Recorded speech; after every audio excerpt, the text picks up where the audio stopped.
kick off the second day of the MTA Symposium.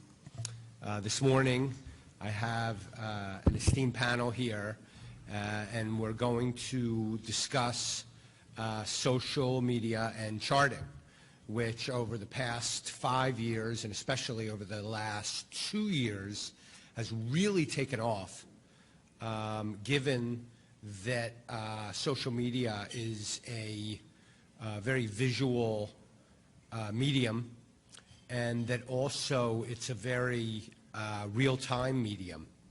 And so when you're thinking about technical analysis, you're thinking of this is what's happening now. This is a representation of what's occurring in the market at this moment, as well as it's very visual. So it's a perfect combination. And on sites like Twitter and StockTwits and WordPress and Tumblr, which are all less than 10 years old, there are thousands, literally thousands of people who are sharing charts of every time frame, every asset class, daily. There's a game, there's pretty much a game every day that begins at 9:30. So I'm just going to kick it right off. And my first question is for Ralph Acampora. Ralph, what the hell are you doing on Twitter? Oh, good question. Good morning, everybody. Can you hear me? Are you awake? Oh, good. Okay. I got to give you this story, please. I'm a tech midget, okay? See this phone? A 9-year-old boy, Craig Johnson's son, Andrew, programmed this for me about a year ago. About a year ago, the New York Institute of Finance, which I've been teaching at for 43 years, a young man comes up to me, he's about 21 years old, oh, Mr. Acampora, I've got to get you on Twitter. I said, get away from me. I don't want to hear this. And about an hour later, I walked up to him and I said, I'm sorry, maybe I was a little too rough. What are you going to do to me? He said, I'll do it all for you. I said, all I want is an on and off button. If you can give me something that's on, I could switch on and off. I said, I'll be very happy. Okay. Long story short, I've been on Twitter now a little over, I don't know, about a year and a half. And the thing I love about it is it's 140 characters. I write in perfect sentences. My sentences have verbs in it. I have excellent punctuation. But more importantly, you can't BS. You have an idea, you have it, boom, boom, boom. You say what you're going to say. And I love the brevity and the clarity of it. Okay, that's the good news. Bad news is that's all I do, because the commentary I might get back from some people who read my thing, some of it is not very nice. So instead of getting my Italian temper through the roof, I don't read any of the anything that anybody sends to me. So it's a one-way street for me. Maybe I'm doing it all backwards. I'm sorry. But it's fun. I was just talking to Louise. I said, this is the way to go. Please listen to these guys. You don't have to hear me anymore. By the way, you were talking, Phil, about visualization a moment ago. You know, with the graphics. In our day, visualization was the fax machine. And I am not kidding. When you could send, I said, the fellow that started this with me, Johnny Brooks, was in Atlanta. And we were faxing a chart every 5 minutes. Ralph, can you explain what a fax machine is? Yeah. Take a piece of paper with a chart, you put it in this machine, it regurgitates it, and someone on the other end of the phone gets it. He's got a machine, and that was it. I'm sorry for Babylon, but I'll just say, I think it was JC that asked me to be on a panel, and I said yes, not understanding what he wanted me to do. So me being on this panel is an anomaly, but enjoy. Whether by accident or on purpose, you do a great job because you put information out. Yeah. And the beautiful thing, and I'm also glad you brought up fax machine, because the fax machine is a one-to-one communication channel. And with Twitter and with these other media, this is one to many. So you have the prospect of reaching many, many people. and having them be able to provide you feedback. Sometimes it's not pleasant, but oftentimes, especially depending on who you surround yourself with, you can get great feedback. And so, Greg, I just wanted to ask you, Greg Harmon, Dragonfly Capital, how do you deal with, Ralph brought up this idea of, you put the stuff out there and the whole world can see it, and some people, some crazy people who are anonymous are going to respond to you, and no matter what you put out there, they have an axe to grind, or they have a terrible marriage, or whatever it may be, they're going to respond to you negatively and flame you. What do you do? Yeah, it's tough to deal with, and it does take some time to get used to having those kinds of comments come back to you. But you really have to ignore those kind of comments. If you instigate it back at them, more than often, that's exactly what they've wanted, and you end up just inflaming and wasting your own time and getting yourself more worked up. But I agree with Phil that Twitter being a one-to-many environment offers a great opportunity to share what you know, to collect in what other people know, and to interact with a large group of people you never would have met otherwise. Thank you. And Charlie Bolillo, how about you? I mean, you're the, we have a nice generational spread up here, and you're the youngest cohort. And I don't know about I don't know how old JC is, but I'll take it. I'm definitely older than you. Let's put it that way. How do you handle, I mean, that's a concern, especially for pros. Right. We're putting stuff out there. What do you do? Phil, that's problem number one with Twitter. But you look at it like you look at the markets, right? 90% of it is noise, right? And you have to learn how to look past that noise. So, like Greg said, like Ralph said, you just ignore it, move past those people, interact with the people that aren't anonymous, that are real people, CMTs, other professionals. Those are the people you want to interact with, and I've had nothing but positive experience with those people. And the level of hatred and animosity, it's funny at times, but it's very helpful also from a sentiment standpoint. So, if you look at bonds coming into the year, gold coming into the year, anything that didn't work last year, right? And you posted anything positive about it. And I like to put a chart with every post and look at the market both ways. But anything positive regarding those areas, you would just get tons of people saying you're crazy, and much worse language than that. But so it's helpful also. So I appreciate that, and unless it, some people would just block that, but I like that kind of feedback. It's instant sentiment feedback from the masses saying, this is something that hasn't been working. You're crazy to look at that. So that's the way I would. You're taking a negative and turning it around and making it useful. JC, I know you have comments on that related to sentiment response and what you put out there. Yeah, I think Charlie absolutely nailed it. I mean, really from a sentiment perspective, you can really get a good feel, especially, a guy like Greg and Ralph obviously comes on board in Twitter, and, a lot of people already knew Ralph, so he gets a ton of followers right away, and Greg and I have been around for a while, and then Charlie more recently. And it really becomes a situation where the larger your audience and the more followers you have on StockTwits and Twitter and the traffic that you get on your blog, you could really use that to your advantage, especially from a sentiment perspective. I mean, when everybody hates something, you can see it, you can feel it, especially if you've curated your stream properly.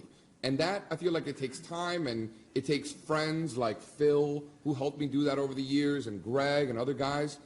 And if you curate your stream where you trust the people that you follow to the point where when you wake up in the morning, if the people that I'm following aren't talking about it, aren't writing about it, aren't saying something sarcastically about whatever the news event of the day might be, whether it be a jobs report or Russia or whatever the case may be, if you trust it, you can really get a feel for that. And if you have an idea in the market, throw it out there. Get some feelers back. Hey, so bonds have been crashing all year and interest rates have been ripping, so now we short bonds because interest rates are going up. Like stuff like that. You start getting that feedback, and Charlie's 100% right. In December, everybody hated bonds, everybody hated gold, and you could see it on the stream on StockTwits and Twitter. It was beautiful, because what were the best performing assets in the first quarter? Bonds and gold. Everybody hated them, and you could see it on the stream. It's great. You got to use it to your advantage. There are companies out there, StockTwits does it, and GNIP, that look at sentiment and are quantifying sentiment on Twitter and throughout the internet. And it's not just through social channels. And so that is, there's some, at least a bit of an objective basis to that. But the personalization, where it's coming back at you, very interesting and also very, very visceral. Yeah, let me jump in there too, Phil. I think that aside from gathering sentiment in, you get a feel fairly quickly from people that you follow and that come back at you where people's biases are. And I talked earlier about letting that feedback brush over the top of your head so that it doesn't bother you. But there is real reasons to keep people in your stream and in your frame of view that do have a set negative view or a set positive view as sentiment extremes, as opposed to building, like, I think from a different perspective from what JC was talking about, gathering all that feedback. You know that if any of you are on Twitter, you know that if Zero Hedge ever goes positive on the market, then something is definitely wrong in the world. Yeah. Great point about that. He almost went neutral, 2013. A little edge off of him. I thought that might have been a beginning of a bearish indication. So I want to turn this around a little bit now. So far, really, what we've been talking about is the response that we get when we put our ideas out there. And now I want to turn that around, especially for this audience. I've done this type of presentation and this type of panel a number of times, but never for a specifically professional audience. And so where I want to go now may be the most helpful for you guys out there, and that regards social marketing and really utilizing different channels, especially blogs, like WordPress and WordPress blogs and Tumblr blogs, and also microblogs like Twitter and StockTwits as a marketing tool, and how we can go about doing that in a way that is effective, number one, and a close second, appropriate for the medium. Because it is a different medium. It's not a billboard.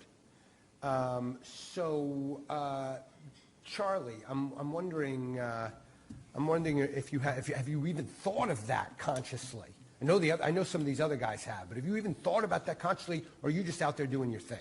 Sure, no, absolutely. It's a conscious strategy. My colleague Michael Gaia, he's at Pension Partners, is handled. I mean, he's thought about it for many years, how to build a presence using social media, and it's very new for asset management companies. How to think about that and present it in a professional way and get the message across. And the way we're thinking about it, we happen to run a quantitative strategy, in mutual funds and separate accounts. And for us, we're looking at it as a way to provide communication to clients, in a different way, in a more real-time way, and to show what we're thinking, rather than in just a formal quarterly letter that you would get. So I think from that standpoint, it's very helpful for people to see how you're thinking on a daily basis as opposed to something quarterly, how you're looking at the markets. So from that standpoint, we've given a lot of thought, and it's helpful to get feedback from clients through that medium. As far as the blog, that's something we started recently this year. We write on different sites like The Street and Market Watch and things like that. But with the blog, you can do things differently than you can do in those types of sites. You can make it more personal, more analytical stuff that wouldn't necessarily get big headlines, more thoughtful pieces about your thinking about your process, you can put into a blog post. So it's a really powerful medium if you use it correctly. So. Greg? Yeah, I think, leading off of that, blogs can be anything. Blog can be anything from expanding your 140 characters on Twitter by putting in one chart and a couple of complete sentences, like Ralph says, with a verb and periods and stuff like that on the end. Or they can be full-length soliloquies, like you just said there. I tend to use the blog to create a presence, and have done that over the last 4 years at Dragonfly Capital. I like to let the world know what I'm thinking about in terms of a macro view every morning, and in terms of a micro view on an individual stock every afternoon after the market close. And I also use it to help curate my own thoughts. And I think that that's probably a piece that we haven't talked about yet. I don't know if you're looking to get to that, Phil, but in terms of sparsing out how the day went for you, it's almost like keeping a journal in my head, running through 9 macro charts at the end of every day and just quick initial thoughts on them. The blog has done a lot to help gather a presence for me and help build a business for me, and it didn't always start that way. Phil's right. I did think about building a presence and how it could get there, but I had no idea what a blog would do for that. And it's a very useful tool for getting short form thoughts out, gathering clients and expressing your views to a bunch of people that you wouldn't normally have in your audience. Ralph? I haven't graduated to a blog yet. Okay, so I'm listening to this for the first time. Correct me if I'm wrong. What I'm afraid about, what I do, people think I'm a day trader, and I'm not. I've always been long-term. I think in my lifetime, I've written 38 annual forecasts for various firms that I worked for. So I have a long-term outlook. And I get very upset when people tell me technicals for traders only. That's nonsense, okay? But I want to get, what I just described, I want to get that out to my followers. But I don't think Twitter helps me do that. You're telling me the blog will help me do that? The blog will definitely help you do that, because if you just put out 140 characters, Yeah. And you do it on a daily basis, people will make their own assumptions about that, whether it's a short-term view or a long-term view, and the blog itself allows you to explain that. Yes. Yeah. Good, thank you. That's what I was afraid of. It's an important point, too, because at the end of the day, these are publishing tools, and that's all they really are tools. And so they appear shiny and new and wonderful, and Twitter goes public, and there's all this hoopla around it. But at the end of the day, it's just a technological advance that allows anybody with great ideas to put them out there and to grow an audience. And if you have great ideas, whether it's about markets or whether it's about gardening or whether it's about anything at all, sports, and you put them out there on a daily basis, you have an opportunity to define yourself for a growing audience over time. And so with Ralph, like the example that you're given, you can write a post about, well, this is how I approach the markets. This is the time frame that is for me. And it's not for everybody, but it's how I do. And then what's going to happen is people will ask you, you'll put that out there, you'll get feedback, and then 3 months later, somebody will ask you about that. Well, you said this yesterday, and this didn't happen today, so what's going on? And then all you have to do is give them a link to that post and say, well, this is the time frame. So from that point of view, these tools, and Greg, to your point about you writing to find out, for you to define your, what you're thinking about the market, there is a wonderful constructivist aspect to these tools. And that is that we can define what we're thinking, not only for the audience, but also for ourselves. And that becomes very powerful for us. So you go back, Greg, and look at what you've written over time and think, okay, you know what, I was thinking that then, and now I'm thinking this. Yeah, I definitely look back. When I'm you're running through the end of the day, and I see now that, yeah, I think that the S&P may be in a consolidation mode as opposed to an uptrend. I look back and see what I was thinking in the past, and it helps me evolve in terms of where I'm going to go in the next few weeks. And JC, thoughts on that?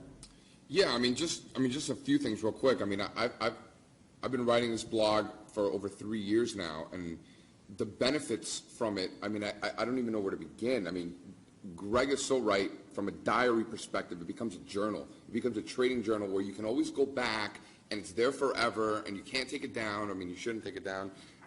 And you could go back and see what you were thinking, when you were thinking it, what sort of feedback you got from what you wrote at that particular moment, you know, which is, I mean, just as a quick example, in September of 2012, I said Apple was going to crash, and I've never gotten so much hate mail in my entire life. I mean, it was unbelievable how much, and that blog post is still up there. You could read all the comments, and I can always refer back to that and kind of chuckle at it and kind of use it as an example.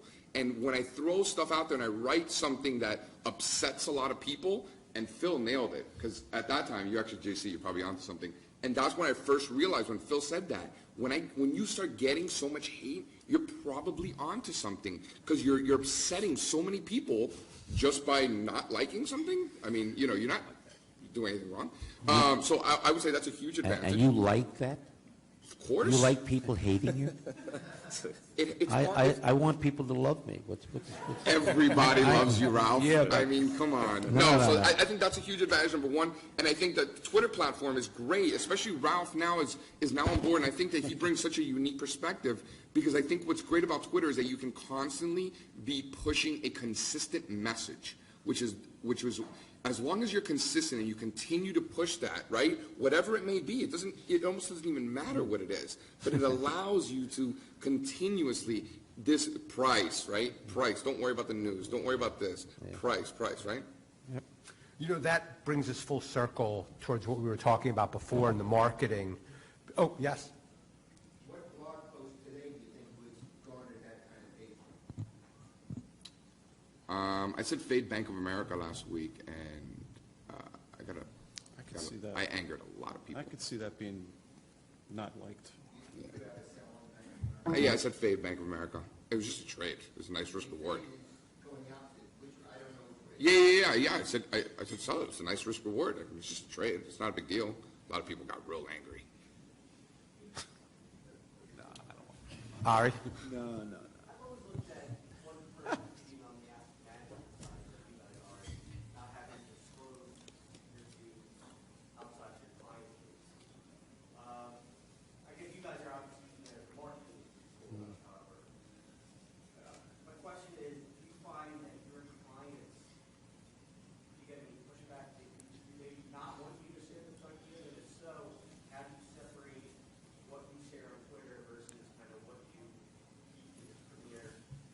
Yeah, that's a great question. If I could take it, yeah, on Dragonfly Capital, I have a newsletter service that I sell trade ideas to clients, as well as a free part of the blog.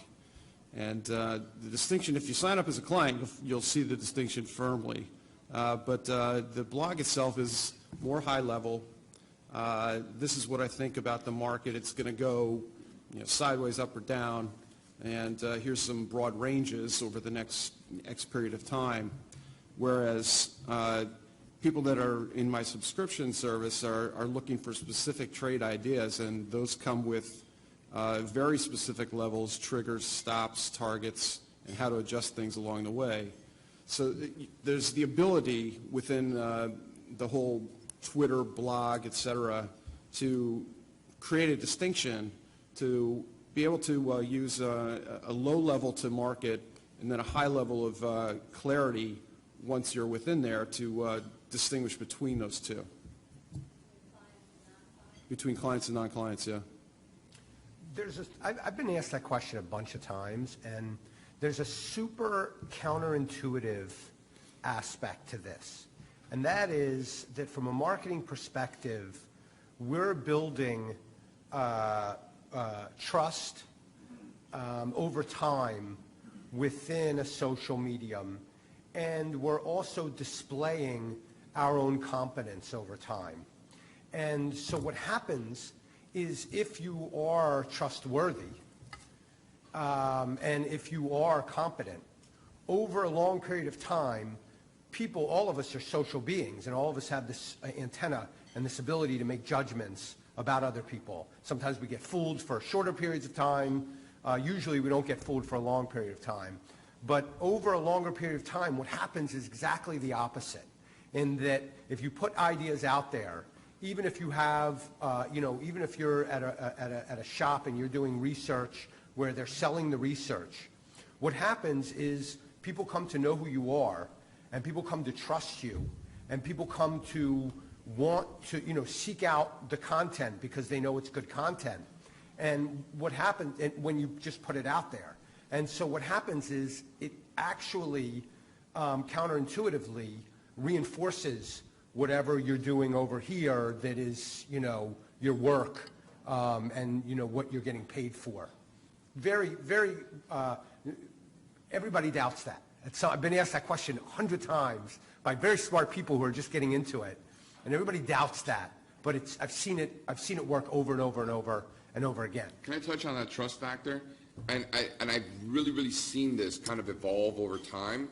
And, because I've been on the stream for years and whatnot, and people obviously know that I'm a technician, all of a sudden, a guy like Charlie comes onto the stream and starts sharing charts and all this stuff. And then because he's a CMT, I start getting emails from Phil and Howard Lindzon and, social media moguls. And they're like, JC, who's this Charlie guy? He's putting out, I'm like, I don't know him. He's a CMT and he puts out great stuff. So, he can't be, how bad could it be? And now we're friends and everything. But, and there's going to be another Charlie a month from now. And there were other Charlies prior to when Ari Wald came on the scene and Jonathan Krinsky. these are some of the best technicians. These are my favorite guys. And they're coming on the stream and I've started getting emails like, hey, JC, Ari, this guy's, yep. Or Jonathan Krinsky, yep, And that's what's awesome. And every day, I'm telling you right now, every day, and Ralph, this should bring a smile to your face because every day there's another CMT coming on the stream, not just from the United States, but somewhere around the world. And it's coming onto Twitter, coming onto StockTwits, and literally publishing charts to the world. Wow. And it's so easy to do now. Technical analysis publishing technical analysis has come such a long way. Okay. Thank you. Can I ask a question? I was dragged into Twitter a year and a half ago. The school that set it up for me had a motive for doing this. They didn't do it because they liked me. They did it because if I can get enough people to follow me, they could use that as a database to sell the virtual classes and things. So it was a business function on my side. Okay? They had. What are your motives? Do you do it because you just want to meet a lot of friends, or you do it because you got an ego, you want to show? How does one do it if you have, like I have clients that pay my firm? I have a little firm, but we have some serious clients. And here I'm on Twitter giving it away for nothing. How do I justify that? I have, my partner's a little upset that I'm on Twitter. I'm just, you feel the same way?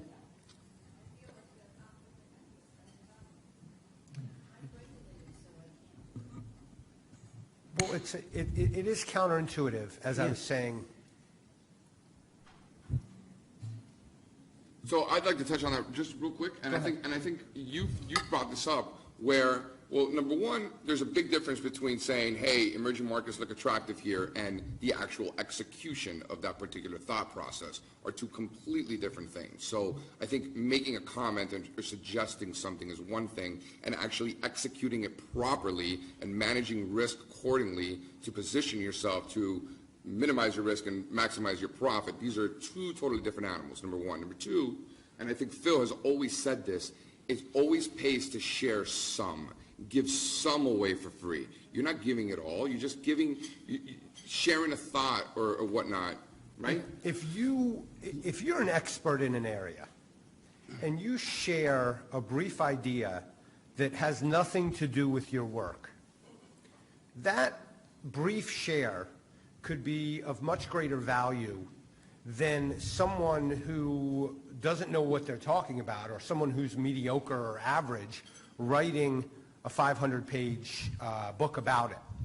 And so I think I think there probably is a generational aspect to this, because and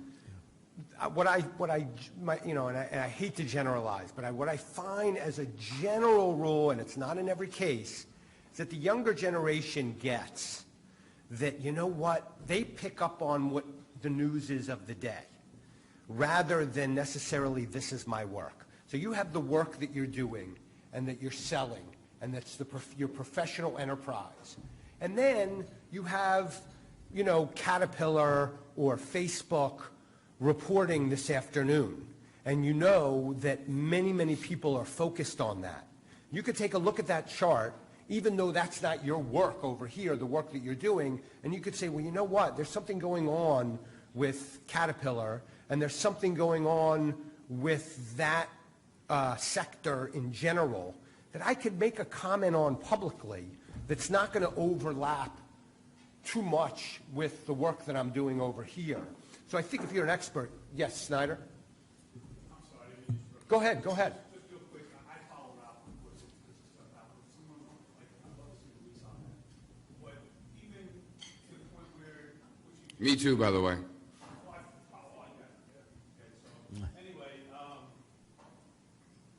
what you could do, because you do a lot of segments on TV and the news, just start by because sometimes we miss your segments on the news. We don't know, we can't always follow the news, be on TV, et cetera. Just say, a quick post.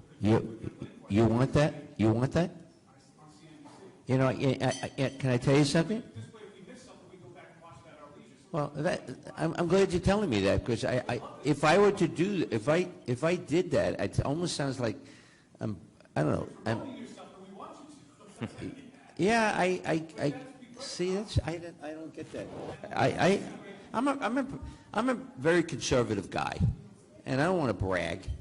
So, If I could jump in here for just a quick second, more directly to Louise's point, and I'm sorry, I don't know who you are, but about giving it away for free versus what your clients are expecting from you.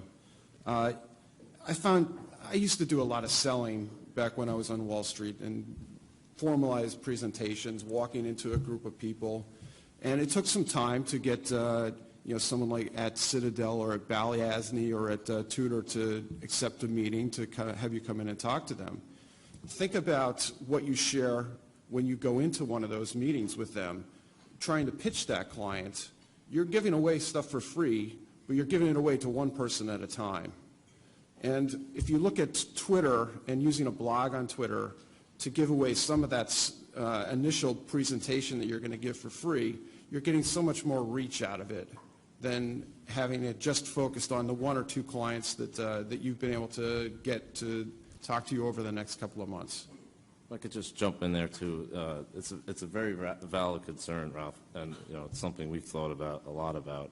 But I would compare it also to we wrote this paper for the Dow Award, and while we were writing it, we were thinking do we really want to reveal a part of our model that wasn't revealed before, and it was a struggle.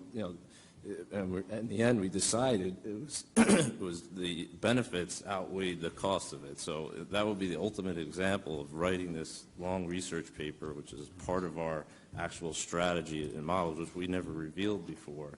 And so far, the reception has been great, but for sure, it's a concern. So you have to put something out there, even if you think that. Yes. In the back, you had a question?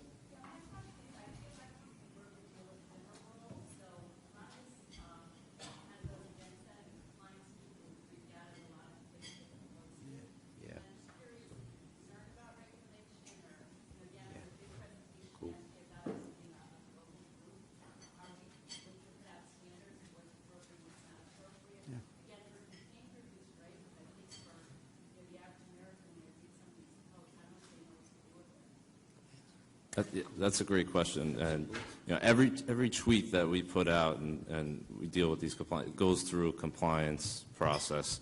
And we have to think beforehand. We can never mention a ticker we're in, obviously, because we would be promoting it. We're not giving any recommendations, of course, and, to the dismay of a lot of the retail crowd on Twitter. Most of them are there for precisely that. They want a short-term pick, usually intraday. That tends to be the most popular people on there, and that's not what we're doing. That's what, I make it clear that if you're looking for a stock pick or a recommendation, you're not going to get it from us. We're here to share our thoughts on our process, longer-term thinking, and we're going to change our minds. So don't think that if we're saying one thing one week, it might be different the next. So don't rely on that. You should be making your own decisions on investing and trading. But sure, you have to think before you send something out and make sure you're absolutely 100% certain it complies with all the rules. So you can do it. You just have to be very cautious and careful about it. I would only add that publishing tools that are available to everybody are still very young. So Blogger is 15 years old, which Google bought, which is one of the very early blogging platforms. WordPress is 11 years old. Twitter is maybe 8 years old. So this is a very young medium. And there was a time in the 90s when email was very new. And the regulation and the compliance issues around that, first it wasn't allowed at all in the banks. And then it was, okay, we have to approve each email individually. So there's a learning curve. And I think that it will look very, very different. And I've already seen this working with various compliance departments, that there's a loosening up that's already occurring. And I think as the learning curve flattens with these tools, as we all become very, very familiar as we were 20 years ago with picking up a New York Times or a Wall Street Journal, that the issues and the strict sort of posture will also loosen there. So we only have 5 minutes left, and I want, anybody have any other questions? Yes? Mm-hmm.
Yeah, and there are a lot of motives, right, for what we do.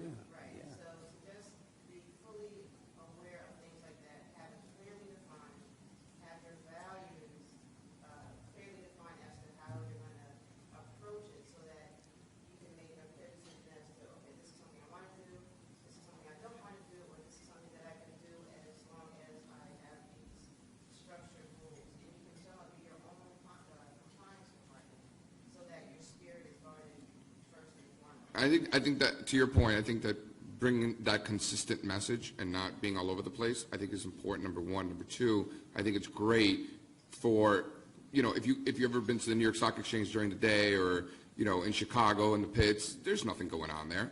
And the people that are there are on Twitter and seeing what's going on there, because that's where the news is happening. And that's just the truth, because that's how we've evolved as a market and as a society. So I would say that, a guy like Chris Kimball in Kansas and, other people all over the world, that don't live in Midtown Manhattan and don't work in Midtown Manhattan. You don't have to anymore. You got a guy like Chris Kimball, killer technician in Kansas, and he's awesome, and he could be in Midtown Manhattan, he could be, it doesn't matter. He shows the work, he puts out his charts, and he adds value to what we do, and it no longer matters where you live or where you are. And every day that goes by, the world is becoming smaller and smaller and smaller, and it's not going anywhere. The internet isn't getting smaller. Twitter's not going to get smaller. Communication continues to improve and continues to evolve. That's not going to change. So if you have to recognize that, and if you don't embrace it and you just let it go, it's going to go without you. So this isn't going anywhere. Like what we're talking about here, like Phil just nailed it. We're still in the we're in the infancy stages. You know, generations from now, they're going to be watching this video and they're going to be laughing at the video. Remember that? You know, they're going to be laughing at us at what we're talking about because this is so early. It's not going anywhere. So everyone's going to embrace this eventually. So you might as well get ahead of the curve. And I think that all these people here on this panel are seeing that. And Phil is way ahead of the curve. I mean, Phil has taught me more than you guys will ever know and continues to every single day. That's Kimball Charting on Twitter, by the way, and he's a beautiful guy. Salinas, Kansas, out in the very center of the country, couldn't be further from any of the major exchanges, and he's super generous with his ideas. Luis.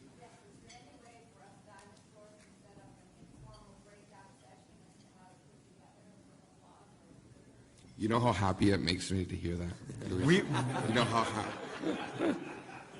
We will do that this month if we can, absolutely, and we'll set it. JC will set that up, right? Louise, we can do it. It's almost ridiculous how exciting it is for us to have an opportunity to do that, actually. Anyway, on that wonderful note, thanks everybody. I'll be around today if anybody wants to chat, and my esteemed panel we have I think 3 generations here. Thank you so much. By the way, this is a great panel, all these guys. I mean, come on, you know.